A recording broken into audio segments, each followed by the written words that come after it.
Buenas tardes a todos, bienvenidos al segundo episodio de nuestra serie Coloquio de Posthumanidades con el título Otras presencias sobre lo virtual y lo posthumano. Esta tarde tenemos la grata presencia de Lorena Rojas Parma. De Lorena puedo decir primero que es profesora e investigadora de la UCAP, la Universidad Católica Andrés Bello en Caracas, y es clasicista, pero clasicista en realidad dice muy poco. En realidad yo diría que ella es una devota de los clásicos, con un conocimiento profundo de los griegos, que siempre trae a sus reflexiones sobre lo digital, algo sobre lo cual ha estado ella investigando específicamente sobre el amor digital, de cuya investigación vamos a ver nosotros una pequeña parte hoy día. Por otro lado, también la peculiaridad de la aproximación filosófica de Lorena es que tiene un alma budista, por lo que digamos que la visión budista siempre, en conjunción con lo clásico, informa sus reflexiones.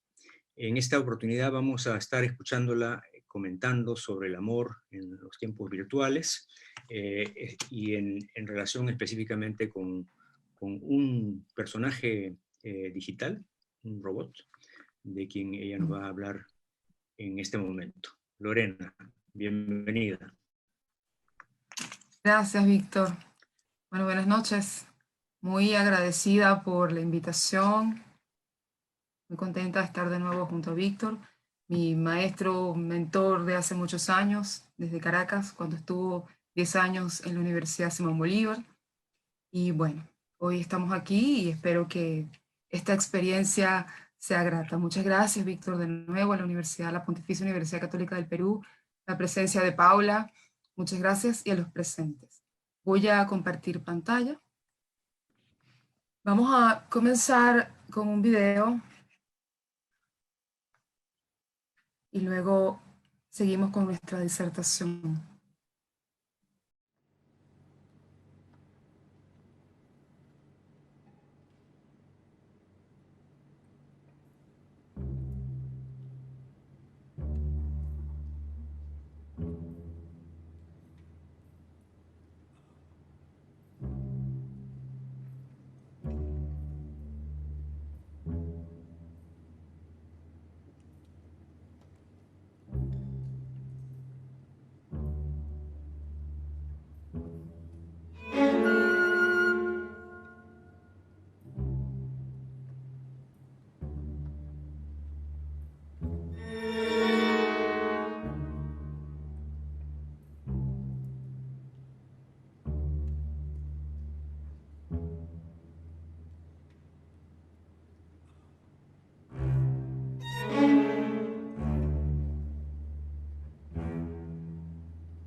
Y quisiera comenzar con estas líneas de Stephen Cope, después de escuchar a Alter.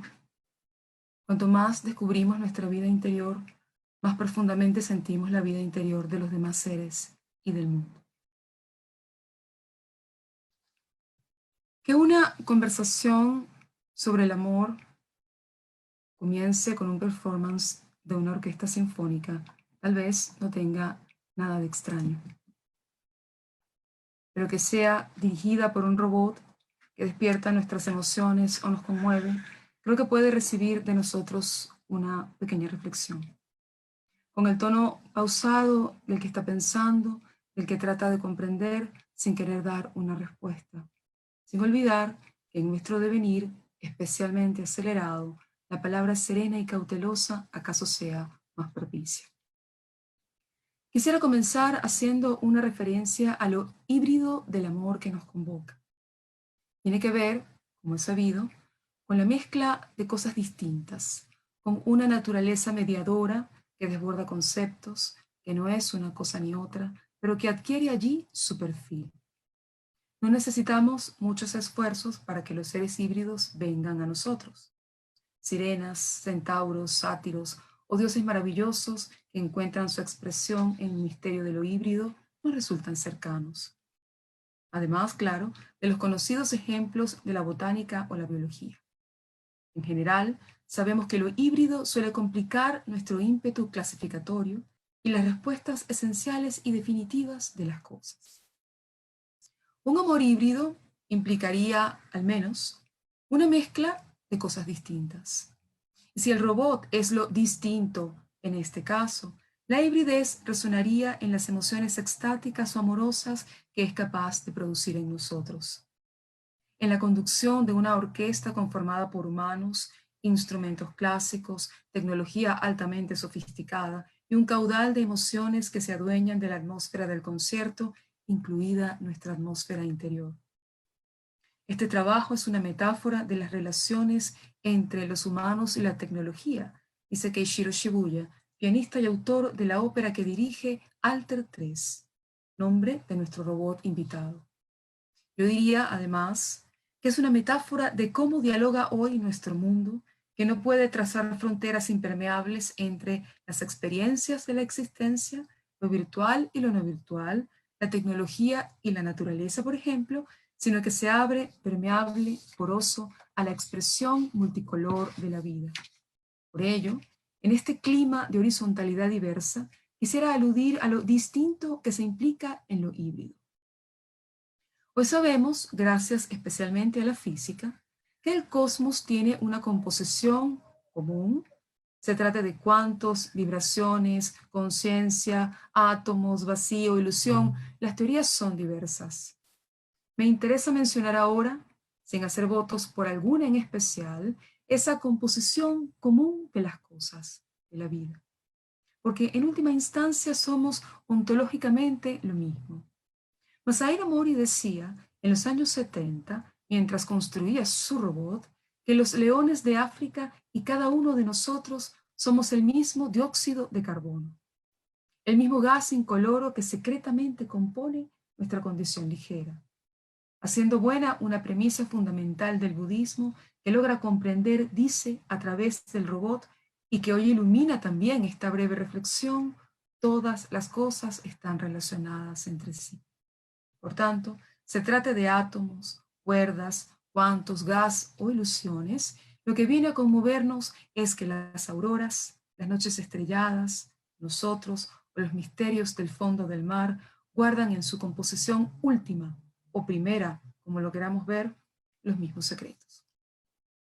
Estos hallazgos coinciden, como es sabido también, con una noción muy antigua de la filosofía griega que entiende la belleza y el orden que significa cosmos, como un monismo pluralista, es decir, como la unidad, pluralidad, siendo al mismo tiempo, que además desconoce cualquier fractura entre corpóreo e incorpóreo, materia inerte e inteligibilidad pura, entre alma y cuerpo como sustancias diferentes.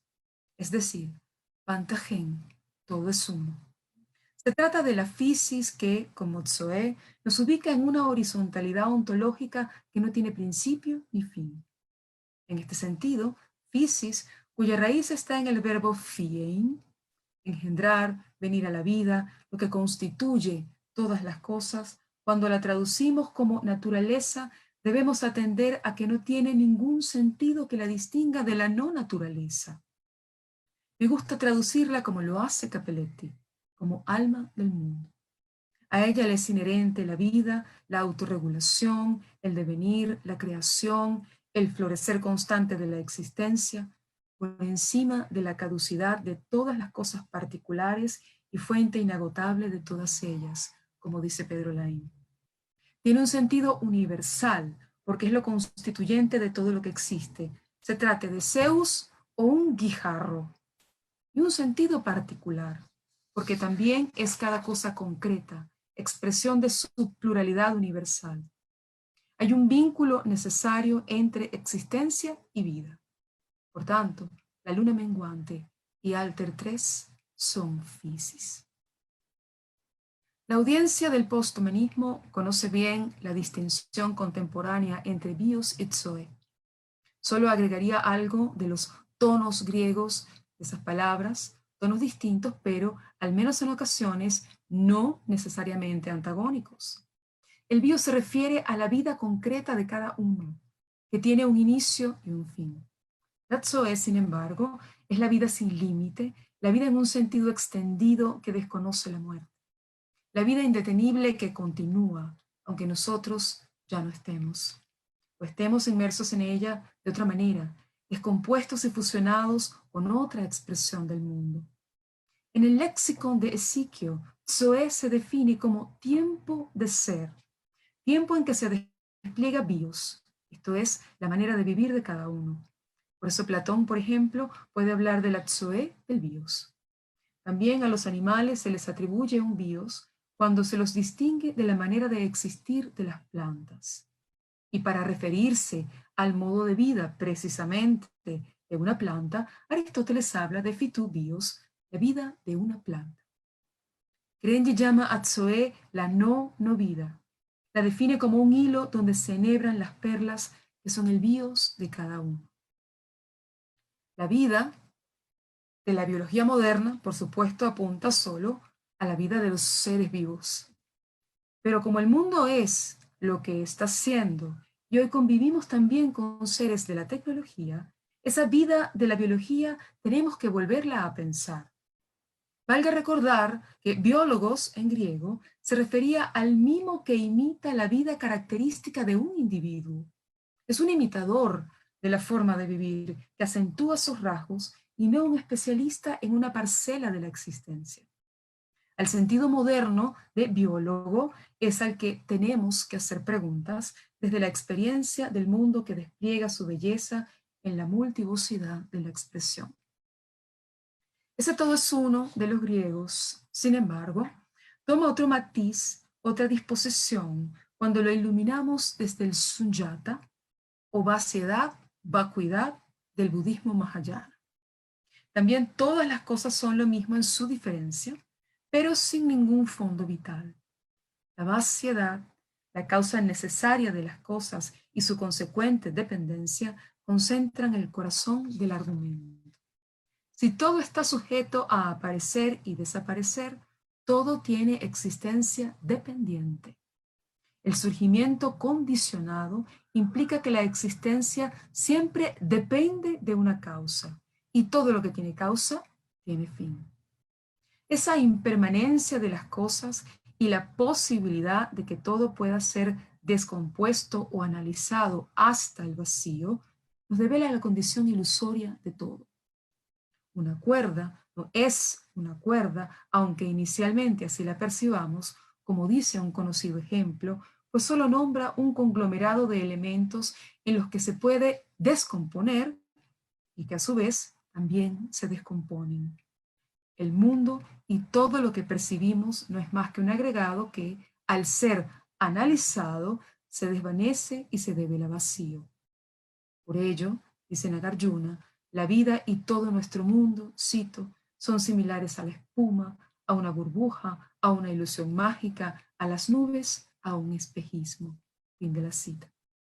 La evidencia profunda de un amor o de una ley física, así como nuestra conciencia, sensibilidad, percepciones o emociones, no escapan de la verdad del vacío. Por estas razones, cuando un monje budista del templo Kodaiji en Japón nos presenta en uno de sus videos a Mindar, él es Mindar, monje robot que enseña el Sutra del Corazón, puede decir sin ningún impedimento, cito, la gran diferencia entre él y yo es que yo voy a morir. Él va a evolucionar y va a vivir hasta el infinito. Esa vida del infinito, mutatis mutandis, tiene un aire de familia con Zoe. Pero si Mindar es de acero y nosotros no, somos igualmente lo mismo. No se diluyen las diferencias. Se nos recuerda que transitamos la misma impermanencia. En este sentido, que Alter 3 logre emocionarnos con su música no tiene, desde esta mirada de las cosas, ninguna objeción ontológica. Y si Alter no vive hasta el infinito, sino que se descompone como ocurrirá con nosotros, para todos aplica igualmente la condición de burbuja o espejismo de la que habla Nagarjuna. Volvamos entonces a lo híbrido que ahora se nos devela también lo mismo. ¿Qué es lo puro y qué es lo híbrido? Cuando todo es uno y todo está relacionado entre sí, ¿qué puede ser lo puro que se oponga a lo híbrido? Si somos diferentes, diversos, almas que se buscan, cuerpos que se transforman, seres que transitamos, hechos de lo mismo, ¿qué significa que no seamos híbridos? Híbrida, en latín, de sangre mezclada. ¿Acaso no estamos irremediablemente mezclados de vida? A mí me gusta mucho recordar en el silencio de las meditaciones aquello de Tales. Todo está lleno de dioses. La ópera que dirige Alter 3 se titula Scary Beauty. Han estado de gira y el video que vimos es una presentación en el New National Theatre de Tokio en 2018. En Robot Reporter describen a Alter 3 como un robot humanoide de cuerpo desnudo que expone la máquina de su interior con un rostro sin edad ni sexualidad. Fue creado por Hiroshi Ishiguro de la Universidad de Osaka y Mixi Corporation. En una entrevista dice Ishiguro que el desafío de su investigación ha sido tratar de responder si el robot puede adquirir una visión de la vida por sí mismo mediante su interacción con el mundo. Y con ello preguntarse, como también nosotros, ¿qué es la vida? Se trata, dice, de que Alter se mueva según su propia voluntad. En efecto, si bien las letras y la melodía fueron ingresados previamente en el robot, no tiene concepto de BPM, beats per minute, de manera que sus movimientos para dirigir la orquesta se generan en tiempo real. Ante experiencias como estas, tenemos la posibilidad de obligarlas a calzar en conceptos que asumimos inmunes al cambio, comprometidos con un sistema filosófico o visión del mundo, o podemos volver a pensar nociones sensibles como la voluntad o la vida. Lo segundo, creo, es más solidario con la existencia, más amoroso y también más exigente. La tecnología, dice Hillman en los años 80, no es enemiga del corazón, no está desprovista intrínsecamente de alma. Lo realmente peligroso, dice, es la manera irracional y anestesiada de concebir esos inventos técnicos como mecanismos carentes de alma. Fin de la cita. El autómaton, palabra más amable que robot, es tan antiguo como nuestras ideas filosóficas más conservadoras. Pensemos en Arquitas de Tarento, contemporáneo de Platón, y su pájaro autómaton, o en el camarero de Filón, de Bizancio, que servía vino cuando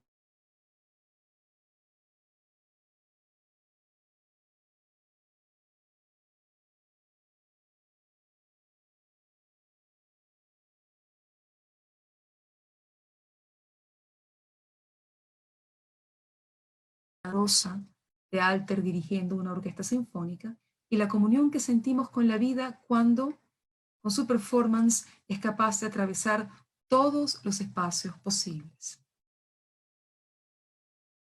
Cuando la música, vieja estructura elemental del mundo, como la pensaba Schopenhauer, hoy expresa la afinidad secreta de todo lo que existe.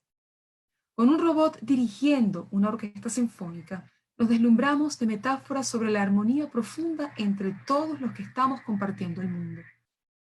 Plantearse un estudio sobre las relaciones entre los humanos y la tecnología, como afirma Shibuya, a través de un concierto, de la experiencia del engranaje, del acople milagroso de lo distinto que sucede en la música, el arte y la emoción, es un acierto esplendoroso. Sin los registros de exclusión, esclavitud o amenaza, con una alusión al miedo, pero junto a la belleza, con la misma belleza de lo que también somos, seres amorosos y empáticos, capaces de encontrar lo distinto en nosotros, de sentir su resonancia en el propio corazón, porque todo está relacionado entre sí. En este contexto que diluye el dualismo tecnología-naturaleza, como todos los dualismos, el mismo Shibuya hace una afirmación interesante. Cito: los robots y la inteligencia artificial de hoy no son en absoluto completos. Mi principal interés es lo que sucede cuando esta tecnología incompleta se une al arte. Fin de la cita. No podemos prever cuándo un robot o una persona son completos. Tampoco sabemos qué significa eso. La naturaleza cambiante y transitoria de las cosas, de la vida, es evidencia de ello. Con todo, esa unión que se logra entre la tecnología incompleta y el arte nos hace recordar que en la palabra tecne se amparan sin fracturas el arte y la tecnología, como ocurre hoy con el arte digital. Y si hay alguna incompletitud, allí encuentra su alivio. Es más hermoso pensarlo con Spinoza cuando sostiene que perfección e imperfección, incluso bien y mal, son modos de pensar, es decir, nociones que imaginamos comparando individuos, y con mucho acierto y solidaridad con la vida, sostiene que realidad y perfección son la misma cosa. Scary Beauty ha sido una ocasión para cavilar filosóficamente desde la experiencia, desde lo que ella desoculta y se compromete con la vida. La respiración de mis reflexiones suele fortalecerse con los griegos, entre otras cosas, porque su filosofía era una forma de responder a la pregunta ¿cómo debo vivir? Y no una profesión de texto escrito para ganarse la vida. Esa postura habría sorprendido mucho a los hombres de la antigüedad, sostienen Lancelin y Lemonnier, que precisamente solían medir una idea con la vara de la fuerza interior que le confería a quien la elaboraba. Fin de la cita. Y es una de las virtudes del posthumanismo su proximidad con la vida. En este sentido, y sin traicionar la experiencia, me orienta la convicción de que muchas veces, al menos, lo más íntimo es lo más universal, como lo saben la poesía y el amor. Con el clima espiritual que nos brinda todo es uno y todas las cosas están relacionadas entre sí, no podemos omitir las perspectivas para dar cuenta de la comprensión de la vida, pero tampoco su universalidad. La coexistencia de la unidad y la pluralidad está en efecto emparentada con ello. Las perspectivas, sus horizontes, se nos muestran como maneras, prismas, catalejos para mirar y comprender la vida. Ella se revela en su diversidad porque es ontológicamente diversa, pero también revela lo universal, es decir, lo que encontramos en cada uno de nosotros, lo que nos permite sentir afinidad, resonancia con lo distinto, el milagro de encontrar lo íntimo en lo lejano. Ahora no hablamos de universal en sentido medieval o imperativo, sino de lo que nos revela interiormente que lo distinto, aunque sea muy distinto, puede resonar en todos y cada uno de nosotros y embellecerse con nuestra sensibilidad. Lo que quiero decir lo ilustra muy bien Henry Zimmer, mitólogo alemán y estudioso profundo de India, cuando afirma, cito, solo después de un viaje fiel a una región distante, a un país extranjero, a una tierra extraña, se nos puede revelar el significado de la voz interior que debe guiar nuestra empresa. Ha de ser un desconocido de otro credo y de una raza extranjera. Fin de la cita. Así se cruza el milagro de la vida, íntima y universal, que encripta sus mensajes en sueños, en voces extranjeras, en dioses desconocidos, a través de la relación que todo guarda con todo. El desconocido y el extranjero es también Alter 3, de allí su nombre, y todos los seres que comparten el mundo con nosotros. Se trata de cultivar la disposición atenta y amorosa que la vida nos pide para que sepamos leer la afinidad secreta de las cosas. Desde la antigüedad hasta nuestros días, hay voces recordándonos que siempre estamos situados, que nuestra mirada a la vida se compone inevitablemente de nuestros lugares, de lo vivido y lo que hemos hecho con lo vivido. Y desde allí nos forjamos las certezas sobre el amor, la divinidad, el dolor o la belleza que van a resonar o van a ser incluso descubiertas, como nos cuentan historias que vienen de Medio Oriente. Por ello, tenemos que confiar en el hilo vital que nos une y en que nuestras experiencias nunca son un abismo para el corazón ajeno. Yo temo y tiemblo con la voz lírica de Anacreonte, el Padre Nuestro en arameo, Isa Makhlouf, Rafael Cadenas, los mantras de India, los cantos gregorianos o la diosa Kuan Yin de Asia, con este corazón del Caribe que se atraviesa de Europa. Cuando no somos híbridos de vida o de amor. Pensando en la emoción que me produjo Alter 3, recordé una de esas cavilaciones interiores de Dorian Gray, en la que se preguntaba, cito, ¿no podrán las cosas exteriores a nosotros mismos, sin pensamiento o deseo consciente, vibrar al unísono de nuestros humores y pasiones, ya que el átomo llama al átomo por un amor secreto de extraña afinidad? Fin de la cita. Yo creo que sí. Y es una manera hermosa de decir verdades sobre el cosmos. Más aún, cuando sabemos que los cuantos, por ejemplo, se comportan de forma tan inexplicable y a la distancia parece que hubiese un amor secreto entre ellos. Una extraña afinidad como la que sospecha Dorian. Y yo también, cuando me emociono amorosamente con un robot que dirige una orquesta sinfónica y me conecta con esa universalidad de lo diverso que se armoniza con belleza. El amor nos da el tono de proximidad, empatía, comprensión ante la diversidad de la vida de la que nosotros somos parte. Nosotros también somos raros. Por ello, quisiera terminar con unas preciosas líneas de Tagore en las que nos recuerda que el amor es el significado último de todo lo que nos rodea. No es un simple sentimiento, es la verdad, es la alegría que está en el origen de toda creación. Muchas gracias. Muchas gracias a ti, Lorena. Sure. Bueno, déjame empezar con un par de comentarios,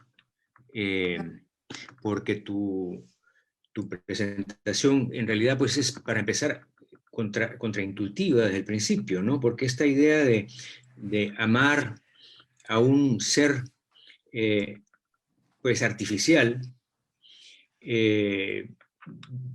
parecería ser una cosa disparatada, ¿no? O sea, amar en qué sentido, para empezar. Tú dices que hay que repensar, me imagino, no solamente la vida, sino el amor, ¿no? ¿Qué cosa es lo que quiere decir el amor? Y al final como que has identificado el amor con la alegría, me imagino, por la existencia, una cosa así. Pero la cuestión es, lo primero que me causa un poco de estupor, digamos, es esta identificación del robot como si fuese un objeto de amor. Eso es lo primero. Quisiera que me aclares un poquito qué cosa es lo que tienes en mente. Por otro lado, esto entiendo que me parece que es muy interesante, ¿no? Que obviamente que lo que estás proponiendo es un cambio radical en la forma como concebimos nosotros la estructura del mundo, de lo que es el universo, ¿cierto? O sea, tú estás apelando a la doctrina del Sunyata, que nos dice que todos son apariencias, y entonces, como si todo es apariencia, parecía ser tu argumento, como todo es apariencia, pues no hay diferencias verdaderas, las diferencias son ilusorias. Entonces, la diferencia entre ese robot que está dirigiendo la orquesta y yo, es simplemente una apariencia, y que si es que voy detrás de las apariencias, entonces se me tendría que hacer evidente que mi relación hacia el robot tendría que ser la misma relación que tengo con todas las cosas, ¿no? Exacto. Ahora, tú dices que esto tiene que ver con aprender, o sea, que a ti te interesan estas preguntas porque tienen que ver con el aprender a vivir bien, ¿no? Y me imagino que me gustaría que expliques esa conexión entre vivir bien y esta propuesta que estás haciendo tú de concebir el amor y la vida. Tengo mil cosas más que preguntarte, pero empecemos por ahí. Sí, bueno, que ya se me olvidó lo primero. Vamos a ver. Lo primero creo que alude a, alude a, tú decías al robot como objeto de amor, ¿no?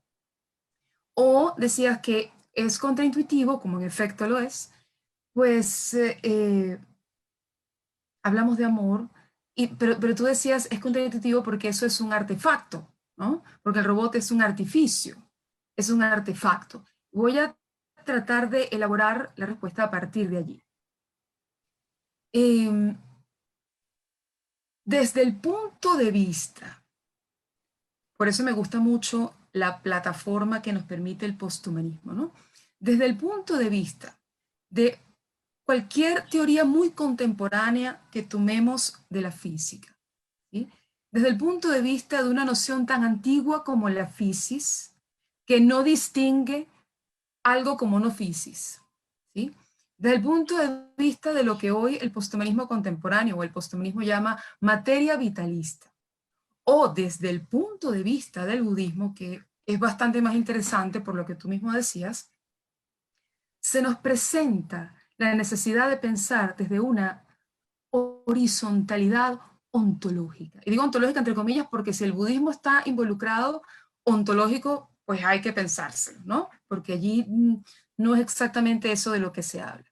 Entonces, si todas estas nociones renuncian al dualismo especialmente moderno entre naturaleza y tecnología, si se renuncia a ello y se vuelve a la noción de todo es uno, la luna menguante decía, y alter, todo es uno, todo está hecho de lo mismo, cuantos, átomos, vacío, vibraciones, cuerdas, como lo queramos ver, las hipótesis son varias, ¿no? Habría que buscar un especialista en cada uno, en cada cosa, pero hay un elemento común, todo está hecho de lo mismo.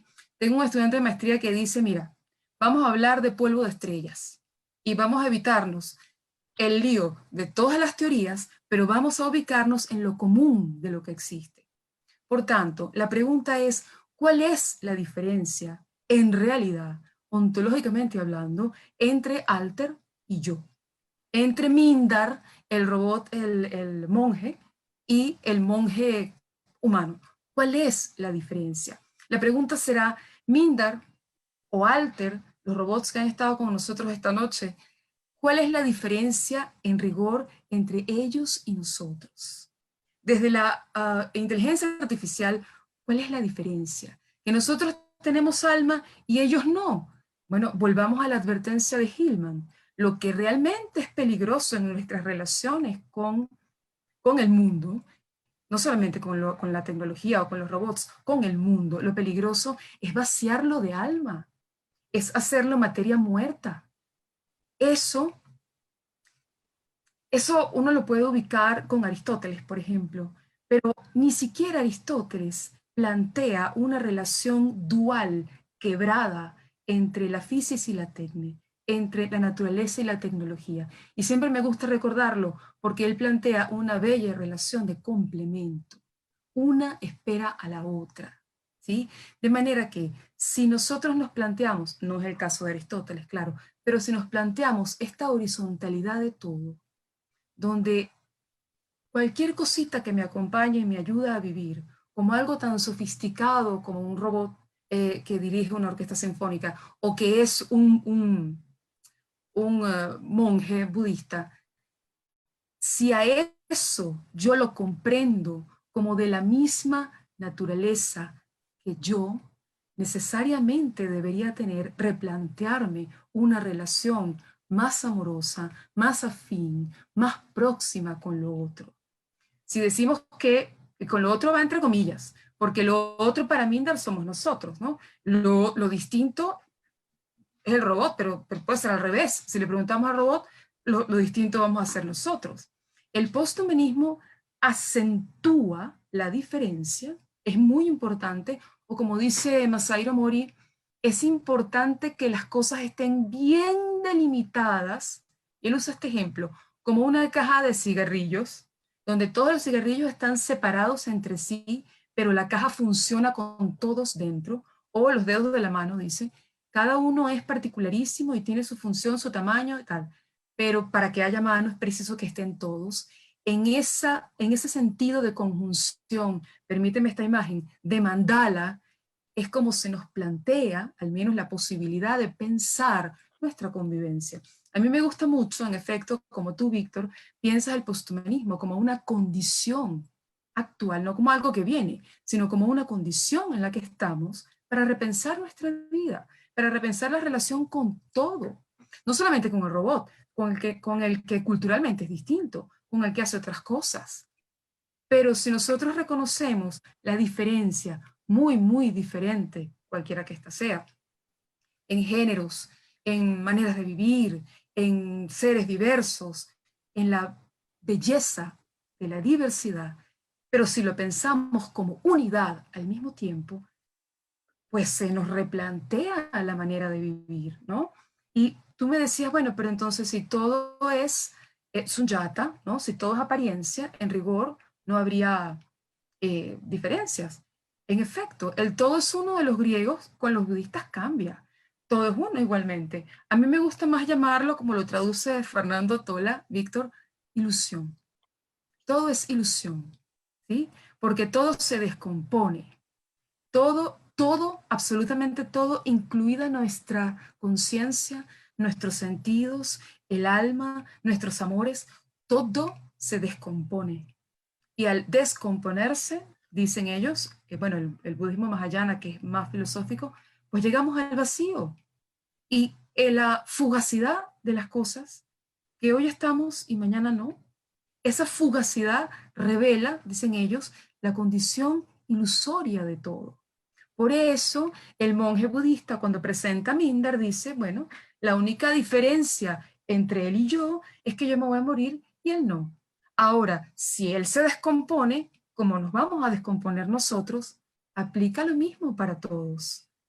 Todo es uno, todo es un yata, todo es ilusión. Visto desde allí, si todo es ilusión, primero sería muy difícil plantearme una relación de jerarquía desde el punto de vista humano o de lo que sea con relación al resto del mundo, ¿sí?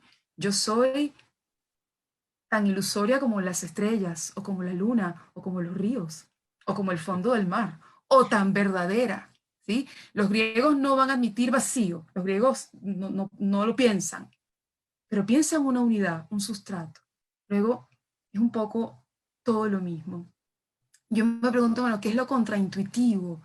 Que estamos habituados a todavía a un modo de pensar, bueno, que es lo que nos estamos replanteando, que las cosas son inertes, que el robot, el esclavo, está allí, ¿no? Haciendo buena su etimología. Por eso decía, autómaton es como más bonito, como lo veían los griegos, algo que se mueve por sí mismo, ¿no? Eh, Verlo en términos de proximidad, de empatía, de eso que nos une, en lo que yo particularmente confío, incluso en medio de la maldad, confío en eso vital que nos une, sea Piscis, sean cuantos, o bueno, sea la compasión que nos permite la ilusión budista. No sé, Víctor, si contesté todas las cosas o comenté que Bueno, comentaste tú. Sí, bueno, yo quisiera también a ver qué cosa es lo que piensa el público, porque en realidad hay muchas, a mí me parece, para empezar, tú preguntas, ¿cuál es la diferencia entre el monje budista y el androide, el autómata, que está pues jugando el Mindar, rol del Mindar, Mindar se perdón? llama él. Sí, sí, me había olvidado el nombre, tengo que nombrarlo, ¿verdad? Mindar. Bueno, la diferencia está en que yo puedo conversar con el monje budista, puedo tener una relación interpersonal con él. Sí, Me resulta difícil, en todo caso la inteligencia artificial no ha llegado todavía al punto en el que son indistinguibles, ¿no es cierto? Excepto tal vez en función de inteligencia, pero la compasión, el sentimiento, me parece muy difícil. Ahora, por otro lado, me parece que lo que estás diciendo es que en realidad esta forma de ver las cosas nos debería llevar a querer todo, desde la silla, el vaso con el sí, que estás tomando, entonces que no hay ninguna diferencia, o sea que tienes que amar al otro, quiere decir amar al otro, quiere decir a todo lo que es otro a ti, y eso quiere decir todo. sí, claro. ¿No? Entonces es Todo, un cambio claro. radical digamos, de actitud. También es un golpe pues, Sí, al narcisismo lántropos, ¿no? Porque, o sea, aquí estamos por diciendo que el supuesto. lántropos es tan significativo o tan insignificante como una máquina, ¿cierto? Que siempre ha sido, la máquina ha sido pues lo opuesto. O sea, el animal todavía, uno podría aceptar que este argumento, pero el robot, ¿no? Y requiere un cambio radical en nuestra Sí, forma de ver claro. las cosas. Sí, Bueno, sí, sí, pero no. pasa por recuperar el alma del mundo, como lo ve, bueno, tú sabes de eso más que yo, lo ve Jung o lo ve Hillman, o la Fisis, entendida como alma del mundo. Pasa por recuperarlo, ¿sí? Nosotros veremos qué resuena con nosotros y qué no. Hay cosas que son distintas que realmente no nos hablan, no nos dicen, pero eso no significa el rechazo, la exclusión, el insulto, la ignorancia. No, no. Por eso, la pregunta griega, la pregunta que atraviesa, pienso, toda la filosofía, ¿cómo debemos vivir? Es una pregunta inagotable, como la pregunta por la vida.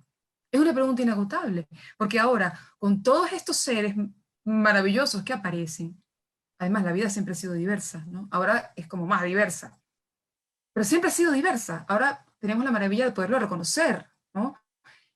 Ante eso me tengo que volver a preguntar, ¿cómo debo vivir?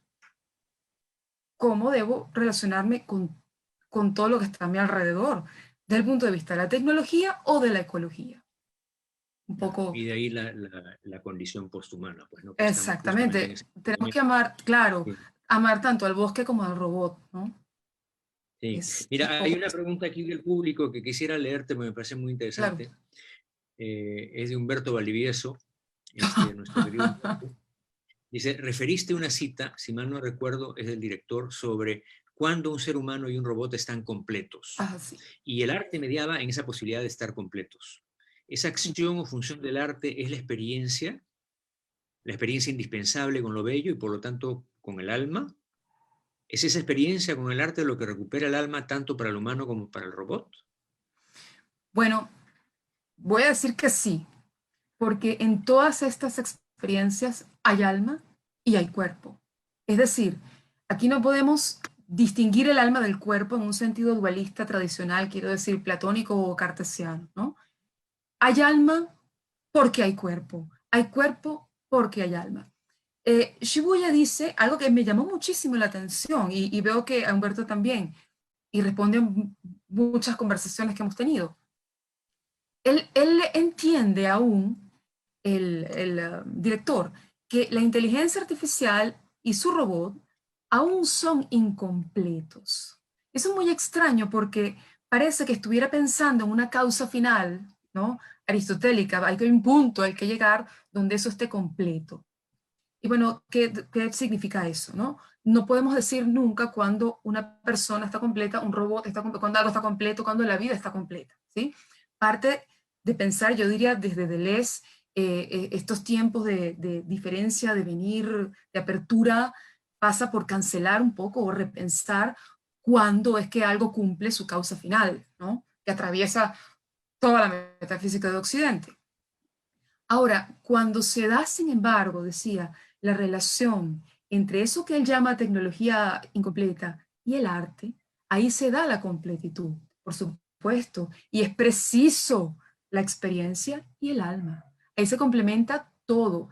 Yo hacía alusión a la palabra tecne, donde se amparan sin ningún quiebre tecnología y arte.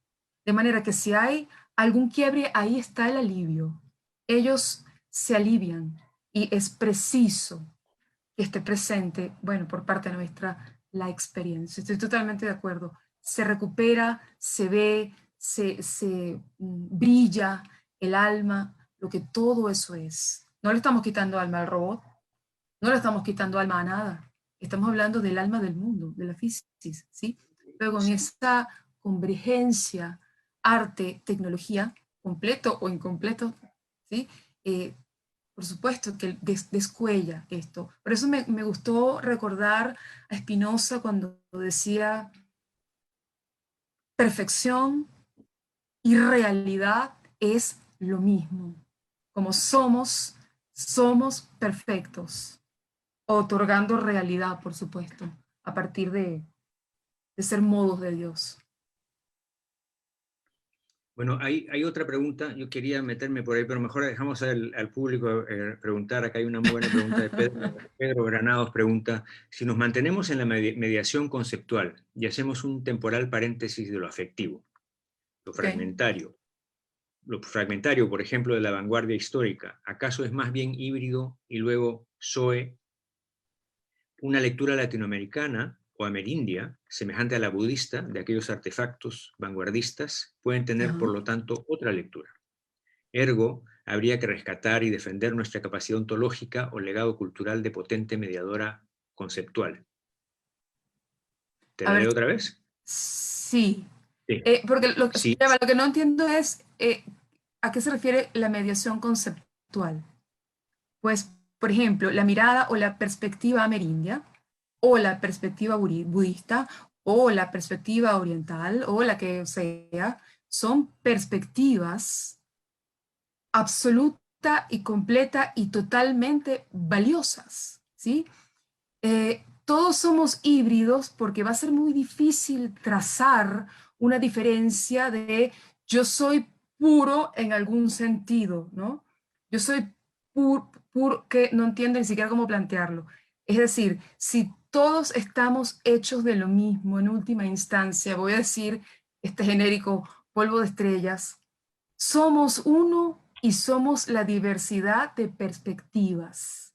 Somos uno y somos eso. Yo me refería a lo universal precisamente como la afinidad, como la posibilidad que yo tengo de encontrarme incluso yo misma en una perspectiva amerindia o una perspectiva budista o una perspectiva de India o una cualquiera. ¿sí?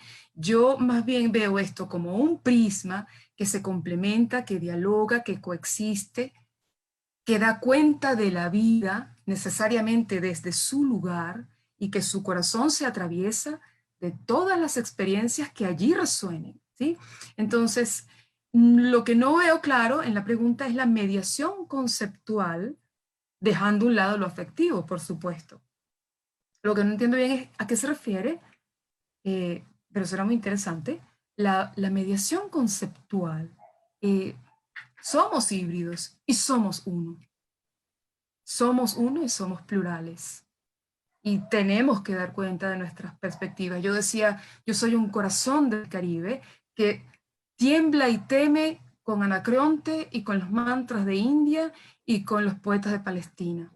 Es decir, sin omitir mi lugar en el mundo, soy capaz de dialogar, de sentir y de sentirme a través de la afinidad con lo lejano, con una voz lejana, que al final, bueno, esto termina, no sé, recordándome que lo más íntimo es lo más universal. Como decía Emerson, pues, ¿no? Mientras más profundo vas en tu propia subjetividad, más universal es lo que encuentras. Exactamente. Lo que decías antes acerca de esta recuperación del alma de la que hablas, la recuperación, estamos Sí, recuperando el alma. Obviamente eso tiene pues obviamente una referencia directa a lo que pasa con la ciencia moderna, ¿no? O sea, cuando la nueva ciencia surge, lo primero que tienen que hacer es declarar la materia muerta, ¿no? claro. Más bien rechazar la superstición de que la naturaleza está activa. Y eso es mucho más, como digo otra vez, ¿no? Este es el puente que a mí me resulta más difícil de cruzar para nuestra época.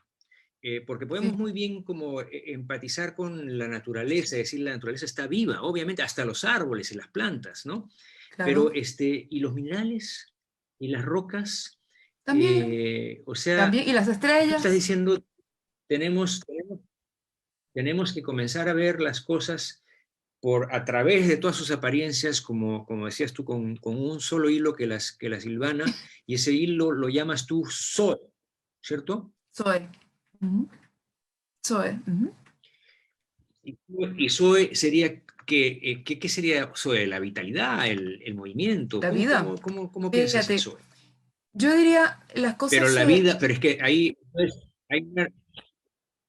hay una, una reconcepción entonces de vida también, ¿no? Porque la vida entonces puede ser inanimada, no No, inerte, la pero vida puede inanimada. ser... No, inanimada no puede ser porque todo tiene alma. Inanimada no puede ser.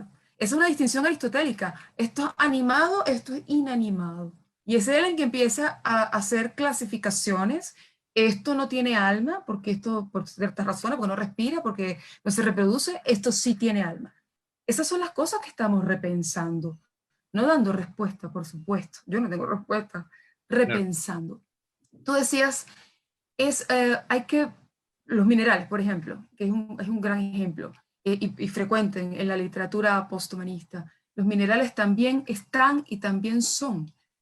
Cuando Tales decía, o Heráclito, todo está lleno de dioses, está diciendo, está afirmando esto. Todo está lleno de dioses, todos somos dioses, porque lo divino es todo. Cuando la vida se concibe eterna, es decir, sin principio y sin fin, se roba una noción que era del Olimpo, la eternidad. Ahora es la vida, la eterna. Ahora, Zoe, cuando no se entiende, Zoe y bio son palabras distintas. Yo me refería a los tonos que tiene cada palabra, que no necesariamente, como dice Agamben o como dice Braidotti, no necesariamente son antagónicos. Esa imagen es de un especialista de Carl Kerenji, muy importante. La imagen de Zoe como un hilo y bios como las perlas que se enhebran allí, bien plantea la diferencia, pero no en términos de antagonismo, ni de guerra, ni de problemas políticos, sino de pluralidad, unidad. Ahora bien, como bios se refiere a cómo vive cada uno, las plantas tienen bios, los animales tienen bios, eso se le olvida a Gamben, nosotros tenemos bios, bueno, Zoe lo ampara a todo, ampara, Bios es la vida con su caracterización, Zoe sin caracterización. Ahora bien, Zoe nos une, claro. Yo no diría a través de apariencias, diría a través de expresiones. Es como más, no sé, es como más bonito. Expresiones o de la vida o expresiones de la mente, como dirán los budistas, ¿no? Que al final todo esto es una creación mental y eso tiene una fuerza importante con Hume o con Schopenhauer, más adelante, ambos lectores de Buda, pero de una forma u otra son expresiones de diversidad que están unidas. Masahiro Mori, pensando en el Sutra del Corazón, haciendo su robot, dice, bueno, todas estas partes interconectadas entre sí son como la vida. Él dice, yo entendí el Sutra del Corazón haciendo mi robot. Entendí lo importante que es un dedo, porque le costaba mucho hacer el dedo del robot. Y todo el universo que encierra el dedo humano, ¿no? Como inspiración para hacer el del robot. Y todo el universo que encierra el dedo y lo maravilloso que es en conjunción con los demás y cómo expresa el universo. De manera que hay que replantearse la vida. Sí, ¿qué es la vida? Claro, los mismos ingenieros de Alter se lo replantearon. Bueno, estamos haciendo esto para preguntarnos qué es la vida. otra vez. Se lo preguntó Aristóteles, se lo preguntó Heráclito, se lo preguntó Descartes, lo vamos a preguntar nosotros. ¿Qué es la vida? ¿Sí?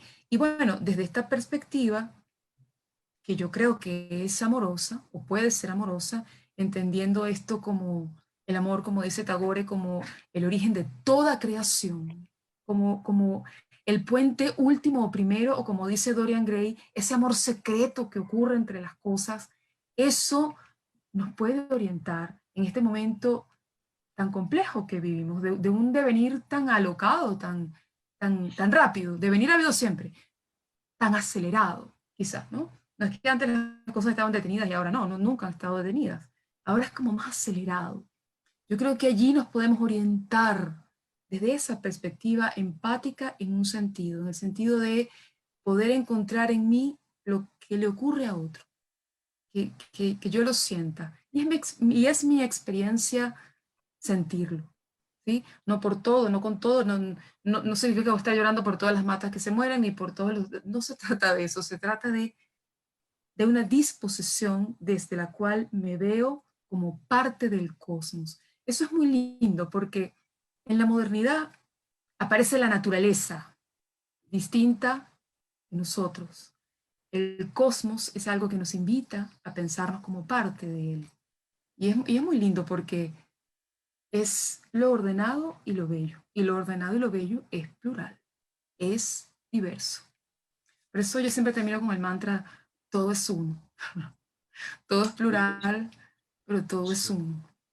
Sí, sí, yo estoy, como tú sabes, yo estoy de acuerdo con mucho de lo que estás diciendo. Simplemente estoy tratando de ser abogado del diablo, porque me parece que Claro, para una época como la nuestra, ¿no es cierto?, que es tan secular, que está tan desconectada sí, digamos, del PSOE, ¿no?, de esta cosa que no tiene forma y que supuestamente sí, está detrás de todo, ¿no es cierto? Dios o lo que sea, se ha vuelto tan ajena a nosotros, pero pienso que esa lentitud a la que tú apelabas al principio, que va en contra de esta rapidez en la que nos encontramos, y que nos ha venido así providencialmente, bueno, a la mm, fuerza, por la pandemia, ¿no es cierto? Eso ha bajado sí. nuestra velocidad, excepto que el Zoom comienza a acelerarlo otra vez, pero antes del Zoom, ¿no es cierto? Igual nos encontramos en situaciones ahora en las que esa actitud por la que tú estás abogando pareciera ser mucho más posible que antes, Sí, simplemente por el hecho de que tenemos más tiempo de simplemente estar ahí, ¿no? Claro, tenemos muchas cosas que hay en contra de eso, por ejemplo, la adicción a la pantalla, ¿no?, que nos tiene entumecidos, que nos impide este tipo de reflexión que estamos haciendo nosotros ahora, por eso que es tan importante este tipo de conversación, mientras más se hagan mejor. Pero sí, pues, o sea, es increíble el cambio radical que requiere, no solamente de visión ontológica, de concepción de la vida, sino de un cambio de actitud hacia de lo que actitud. estamos existiendo, ¿no? Es una especie de conversión en lo que se está buscando. Y tal vez eso sea la Sí. única solución para el problema que estamos, ¿no? Una conversión milagrosa, como son todas las conversiones. Parece que Paula está aquí golpeándome la puerta hace media hora, quiere hacerte una pregunta. Paula, por favor, adelante.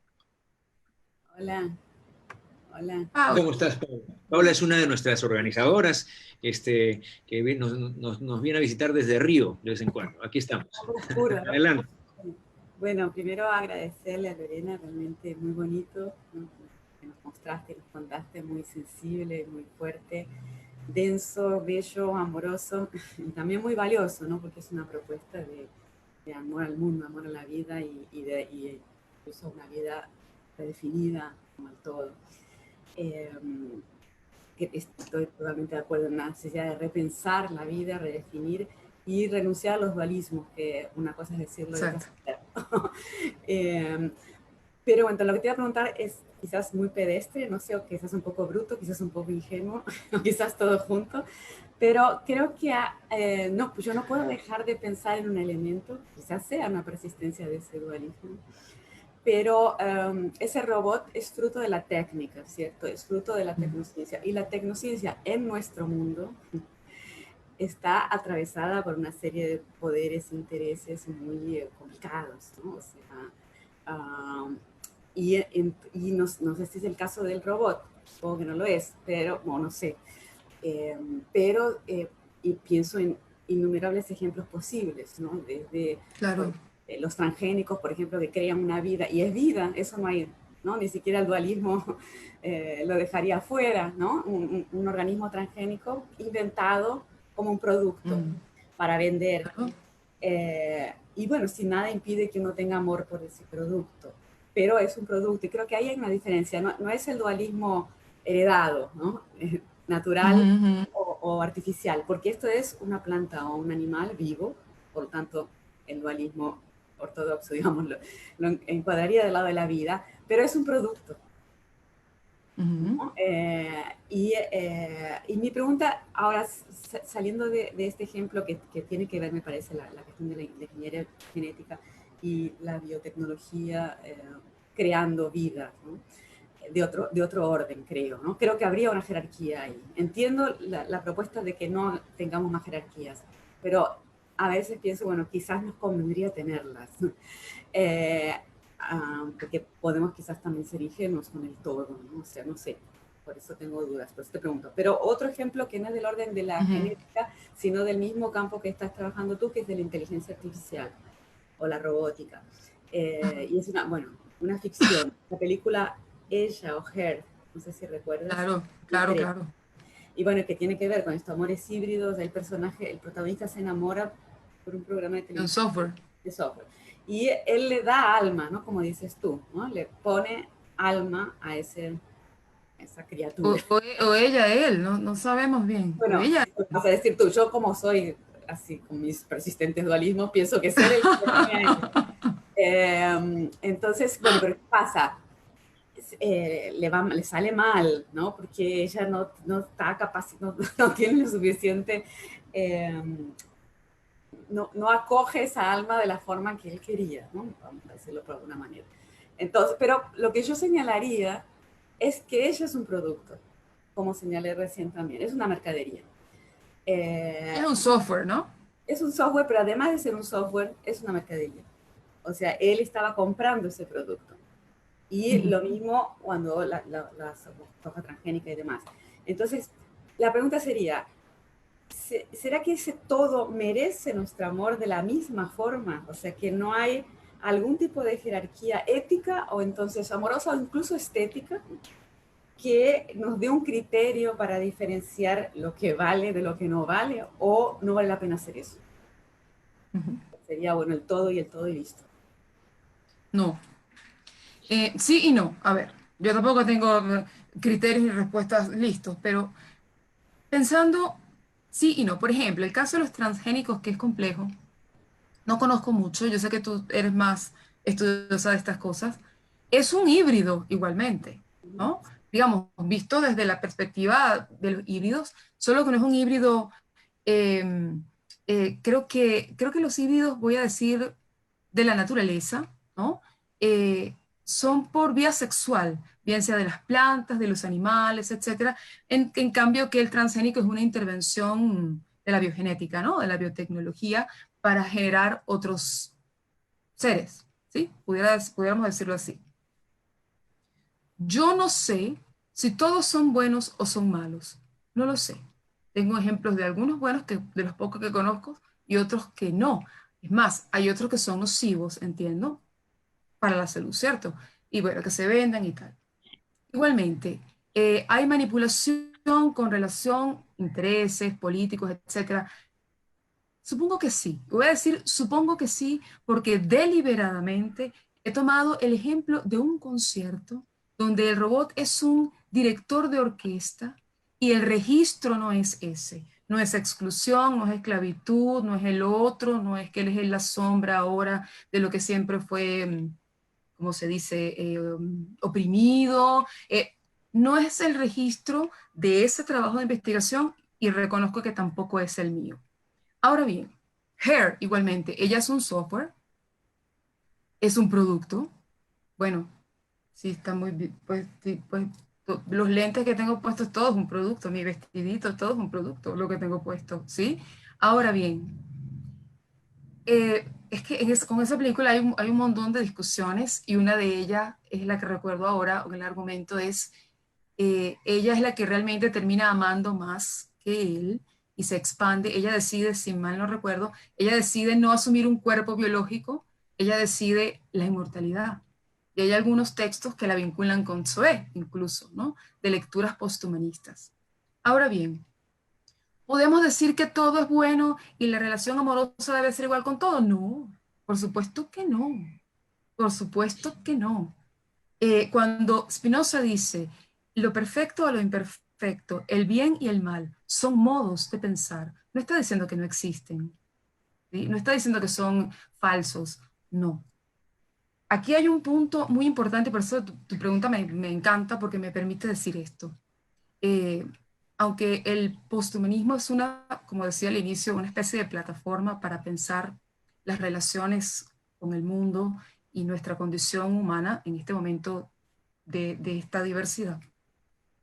Hay un valor del humanismo o de la antigüedad, creo que obviamente viene de la antigüedad, que le voy a llamar por su nombre, frónesis, que es el tipo de saber que se adquiere con la vida y la experiencia que me orienta cuando yo no tengo un saber que se desprende de principios generales.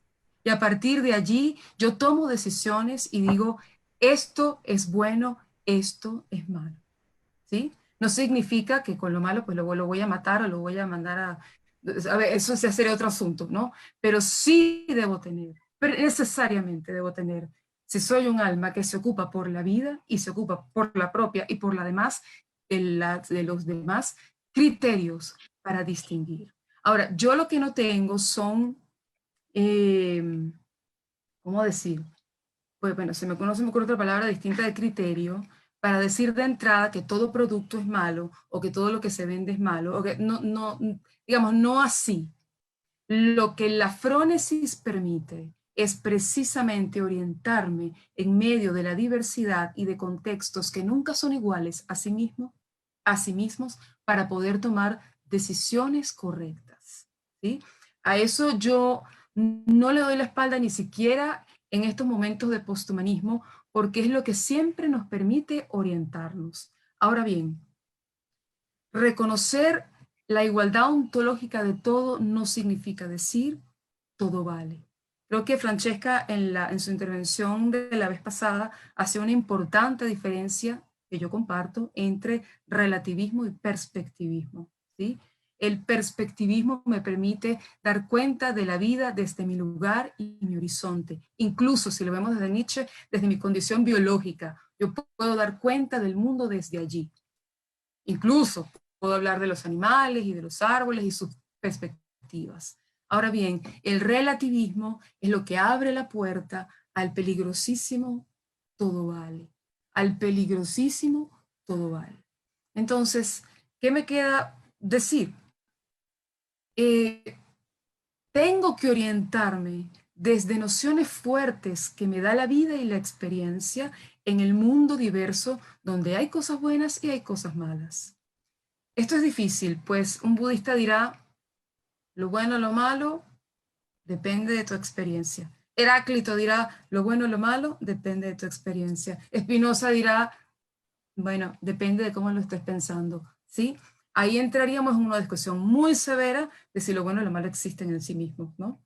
En todo caso, yo, desde la experiencia, desde la perspectiva y desde mi lugar en el mundo, le otorgo valor a ese tipo de saber que me da la experiencia para discriminar, ¿sí? Por ello digo, no todo vale. No tengo idea, es que ahora no recuerdo, un transgénico mortal o muy malo que se esté vendiendo, ¿sí?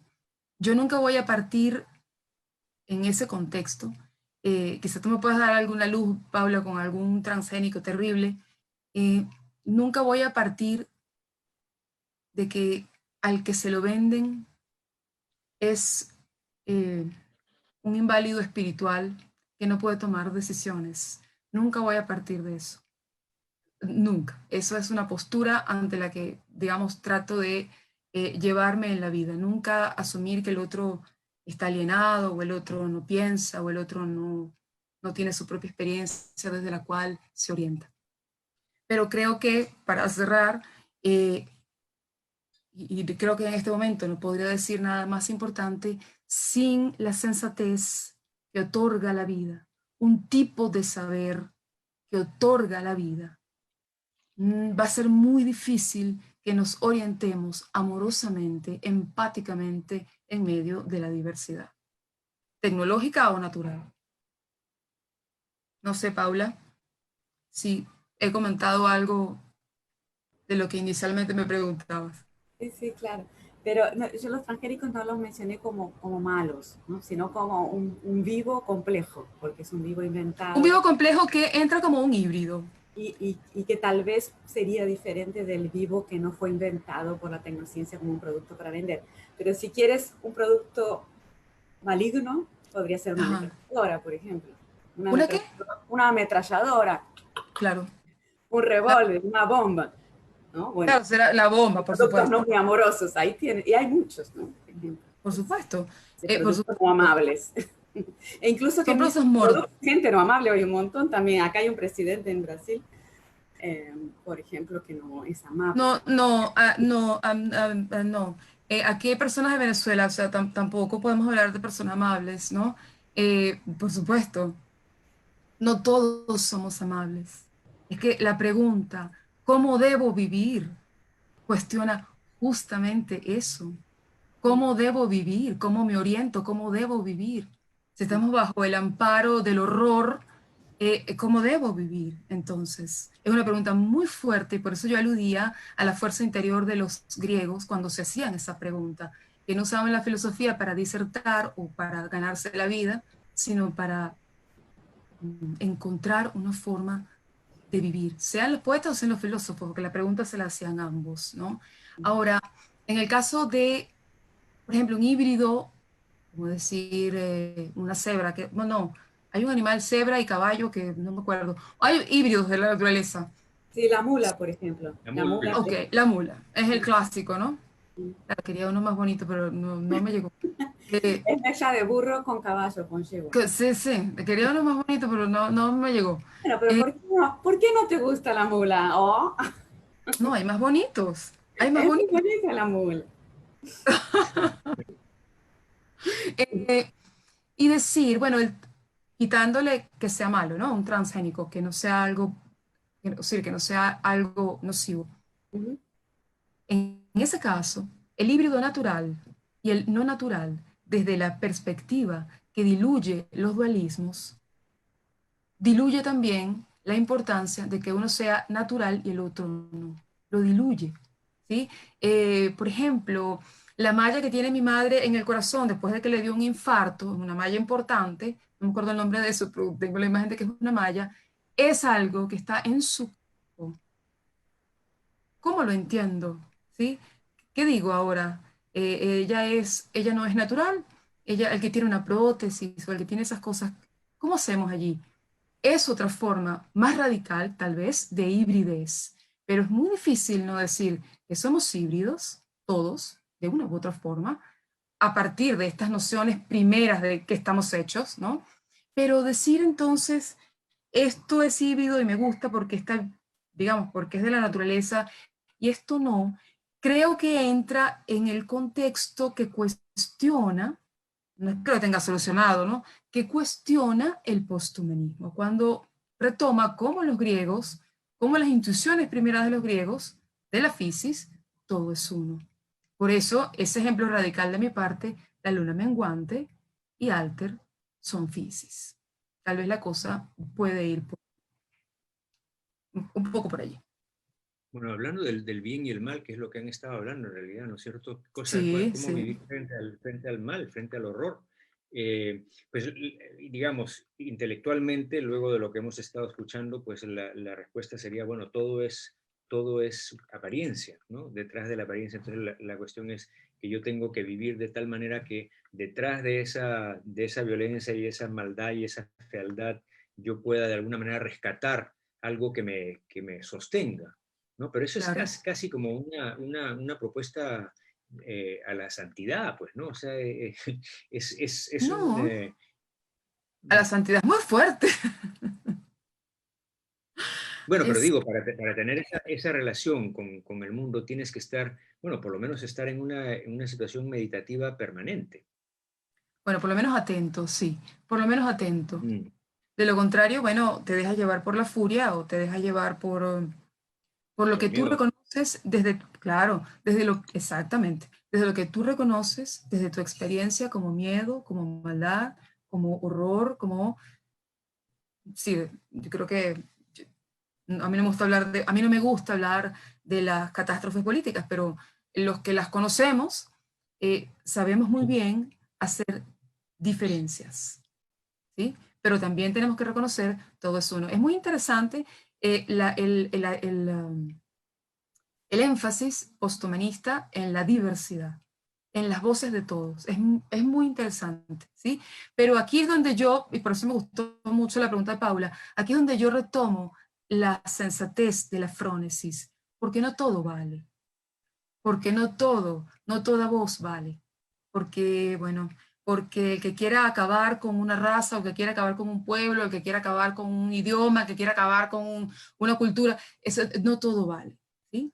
Creo que todos lo sabemos, no todo vale. Es un equilibrio muy complejo este de la perspectiva o las perspectivas, la diversidad y esto que nos une y que debe recordarnos como Zoe o como la fisis o como la ilusión o lo que vamos a ver ahora o como los cuantos, eso que al mismo tiempo nos une. A mí me gusta mucho y no sé, cuando llego a eso quedo en silencio en momentos en los que se genera este tipo de diatribas, ¿no? Entre el bien, el mal y la diversidad. Recordar algo que dice Heráclito, todos los días son iguales, son fisis. En momentos de quiebre, cuando a todos nos ha tocado, pues, atravesar momentos de quiebre, es una suerte de luz interior, recordar, todos los días son iguales, todos los días son fisis, ¿sí? Nosotros también somos fisis. Y tal vez, como tú dices, Víctor, se trata más que de un estado de santidad, se trata de un estado de atención. Eso es lo que nos pide el otro, eso es lo que nos pide la vida. Estar Así atentos es. para no Sí, ser, sí. para no abrumar al otro, para no aplastarlo, o para no irrespetarlo. Eh, bueno, en la medida de lo posible que aquel que nos, digamos, en la medida de lo posible que aquello que nos rodea se embellezca con nuestro esfuerzo al menos, con nuestra atención. Nosotros no podemos cambiar el mundo, obviamente, ni yo tengo ninguna misión, ni se trata de eso, pero sí de mantener la atención en lo pequeñito y en lo poco que a uno le rodea, para que esté embellecido al menos desde nuestra atención.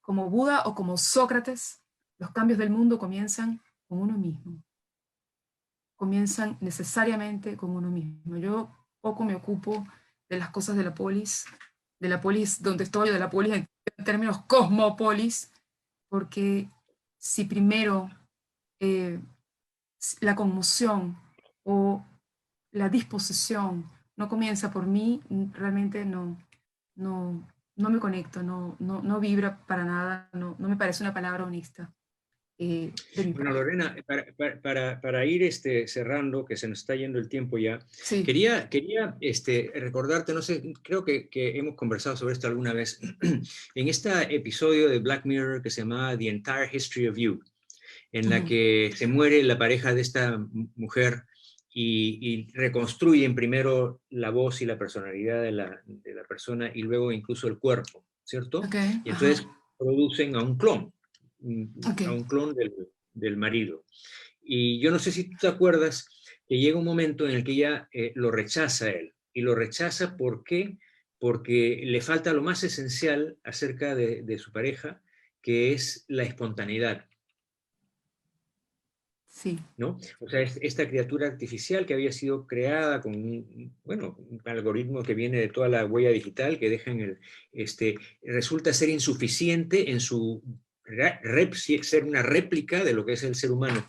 Nada, quería saber cómo ves eso tú y qué te parece la reacción de ella, ¿no? Que al final lo termina encerrando en la azotea, ¿no? Y visitando lo que sé yo los domingos, o no sé bien, ¿no? Porque tampoco necesitaba comer la criatura esta.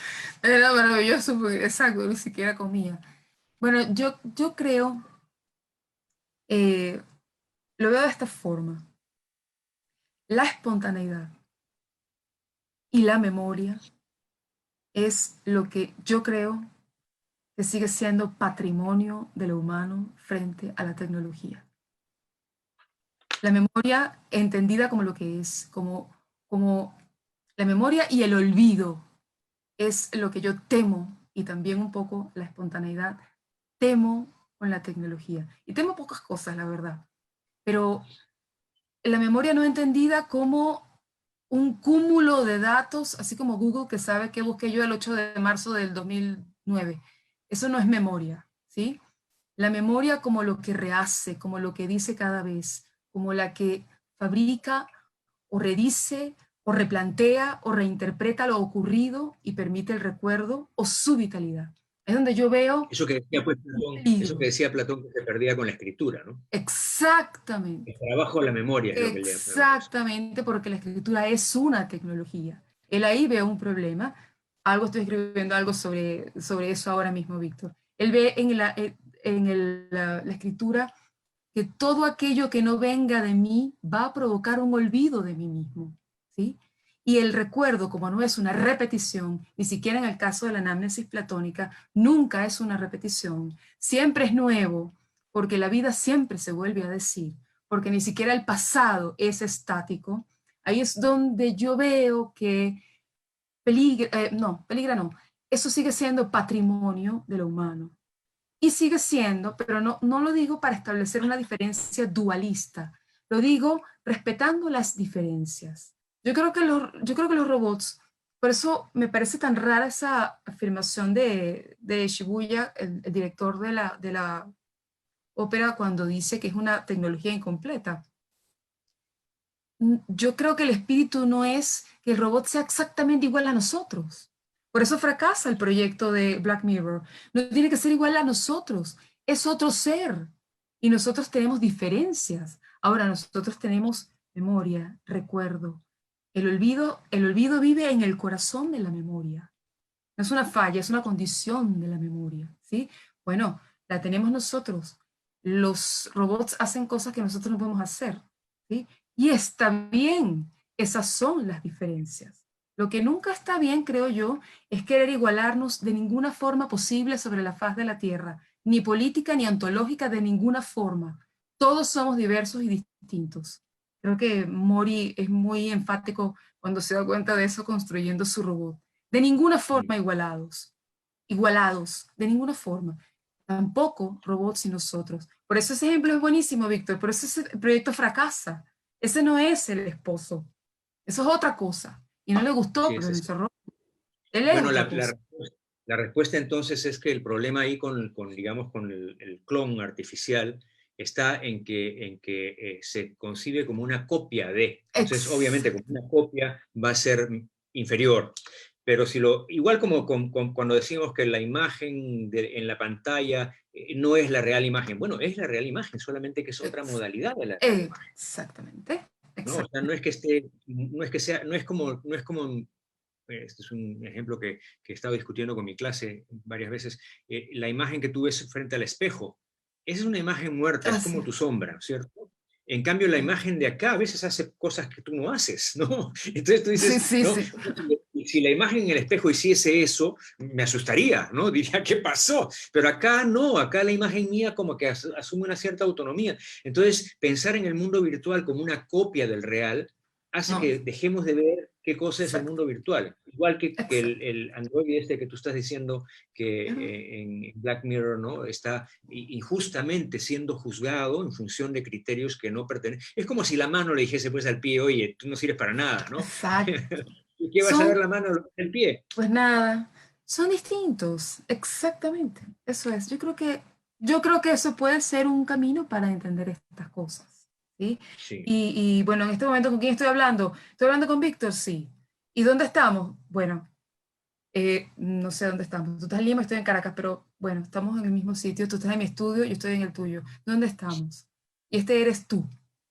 No te voy a despojar de tu alma en este momento. Este eres tú, ¿sí? Eh, es otra forma, es otra expresión. No voy a comparar, porque creo que allí es donde desdibujamos la riqueza y la belleza de cada cosa. Eso es lo que me parece a mí que es una de las cosas tan interesantes acerca de lo que tú estás proponiendo. Primero que todo esto tiene que, nos exige una reconcepción de todo, para empezar, ¿no? O sea, Claro, ya este mismo ejemplo. Y segundo, que muestra cómo es que estamos tan inclinados siempre a comparar las cosas nuevas con aquellos criterios que tenemos de las cosas viejas, ¿no?